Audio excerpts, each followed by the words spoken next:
নমস্কার বন্ধুরা, কল্পনার রসনা ঘরে সবাইকে স্বাগত। তোমাদের সাথে শেয়ার করব পিৎজা রেসিপি, যেটা বাচ্চাদের ভীষণ পছন্দের আর বাড়িতে খুব সহজেই কিভাবে চিজ আর ইস্ট ছাড়া গ্যাসের ওভেনেই পিৎজা বানাবে সেটাই করে দেখাবো। আমি পিৎজা বানানোর জন্য প্রথমে ডোটা তৈরি করে নেব। একটা বোলের মধ্যে চায়ের কাপ মেপে 2 কাপ ময়দা নিলাম, স্বাদ অনুযায়ী নুন দিয়ে দিলাম, হাফ চামচ বেকিং পাউডার দিলাম, 1/4 চা চামচ বেকিং সোডা দিলাম, 1 চামচ চিনি। এই শুকনো উপকরণগুলো ভালো করে আমি মিশিয়ে নেব প্রথমে। তারপরে আমি দিয়ে দেবো 1 কাপ টক দই। টক দইটা কিন্তু আমি জল সমেতই দিয়েছি, তাই টক দইটা দিয়ে আগে ময়দাটাকে মেখে নেব। যদি জলের প্রয়োজন হয় আমি পরে একটু জল দেব। আমি প্রথমে ময়দাটা মেখে নিয়েছি, দেখো সামান্য একটু জল লাগবে। এবার সামান্য একটু জল দিয়ে একটা স্টিকি ডো তৈরি করে নেব। ডোটা আমার তৈরি হয়ে গেছে। এবার আমি হাতে একটু রিফাইন তেল নিয়ে ডোটার মধ্যে ভালো করে মাখিয়ে আমি আধ ঘন্টার জন্য ঢেকে রেখে দেব। গ্যাস অন করে আমি একটা ফ্রাইং প্যান বসিয়ে দিলাম, 1 চামচ বাটার দিয়ে দিলাম।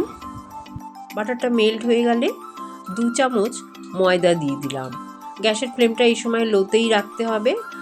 বাটারের মধ্যে ময়দাটা হালকা একটু নাড়াচাড়া করে বড় কাপের 1 কাপ দুধ দিয়ে দিলাম। দুধটা দেওয়ার পর কিন্তু কন্টিনিউ নাড়তে হবে। নাড়তে নাড়তে যখন ময়দার সাথে ভালো মতন দুধটা মিশে যাবে, সেই সময় আমি দিয়ে দেবো স্বাদ অনুযায়ী নুন, হাফ চামচেরও কম দিলাম গোলমরিচ গুঁড়ো, আর অল্প করে চিলি ফ্লেক্স দিলাম। এবার সবগুলো উপকরণ দুধের সাথে মিশিয়ে দুধটা যখন ঘন হয়ে যাবে গ্যাসের ফ্লেম বন্ধ করে দেব। তোমাদের দেখিয়ে দিচ্ছি, দেখো এই রকম ঘন অবস্থাতেই গ্যাস বন্ধ করে দিতে হবে, কারণ হোয়াইট সস ঠান্ডা হয়ে গেলে আর একটু জমে যাবে। পিৎজা সসটা বানাবো, তার জন্য 4টে টমেটো একটু নুন দিয়ে সেদ্ধ করে নিলাম। সেদ্ধ হয়ে গেলে আমি একটা বোলের মধ্যে তুলে টমেটোর ওপরের যে ছালটা সেটা তুলে ফেলে দেবো।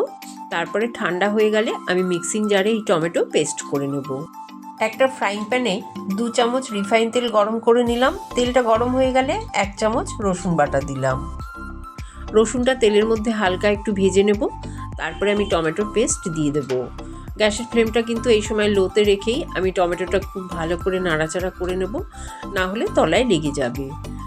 এই সময় আমি দিয়ে দিলাম হাফ চামচ চিলি ফ্লেক্স, হাফ চামচ গোলমরিচ গুঁড়ো, আর হাফ চামচ কাশ্মীরি লাল লঙ্কার গুঁড়ো, অল্প বিট নুন, যেহেতু আমি টমেটো সেদ্ধ করার সময় নুন দিয়েছিলাম, আর 2 চামচ টমেটো কেচাপ। এই সবগুলো উপকরণ দিয়ে খুব ভালো করে নাড়াচাড়া করে টমেটোর সাথে মিশিয়ে দেব।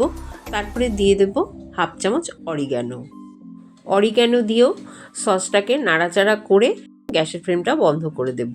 তৈরি হয়ে গেল পিৎজা সস। এদিকে আমার ডোটাও সেট হয়ে গেছে। আমি আবারও ডোটাকে ভালো করে একটু ঠেসে নেব।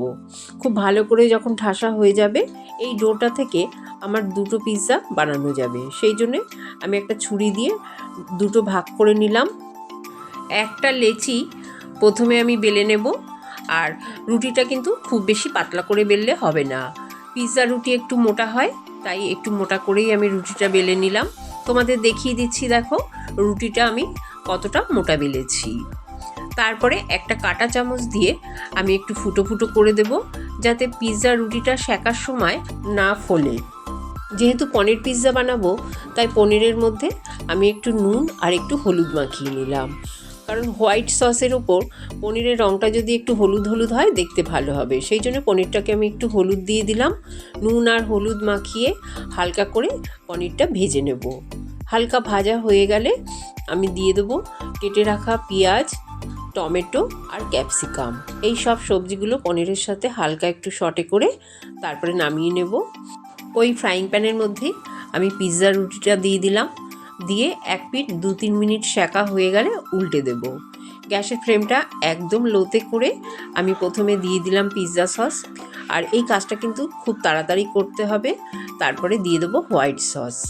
দেওয়া হয়ে গেলে আমি যে পনির আর ক্যাপসিকাম, পেঁয়াজ, টমেটো এই শর্টে করে রেখেছিলাম সেগুলো দিয়ে দেবো। এখানে তোমরা ভেজিটেবলসগুলো পছন্দ মতন তোমাদের দেবে। এই সবগুলো দিয়ে ঢাকা দিয়ে লো ফ্লেমে কিছুক্ষণ আমি রেখে দেবো। প্রায় 4-5 মিনিট পর আমি ঢাকনাটা খুলে নিচ্ছি। আমার কিন্তু পিৎজা একদম রেডি হয়ে গেছে। তোমাদের একটা প্লেটে সার্ভ করে দেখিয়ে দিচ্ছি। আর পিৎজাটা কেটেও দেখিয়ে দিচ্ছি। ভেতরে খুব সফট হয়েছে, খুব সুন্দরভাবে আমার কাটা যাচ্ছে। রেসিপিটা যদি ভালো লাগে কমেন্ট করে জানিও। চ্যানেলটাকে লাইক শেয়ার করো, নতুন বন্ধু হয়ে থাকলে সাবস্ক্রাইব করো। সুস্থ থেকো, ভালো থেকো, ধন্যবাদ।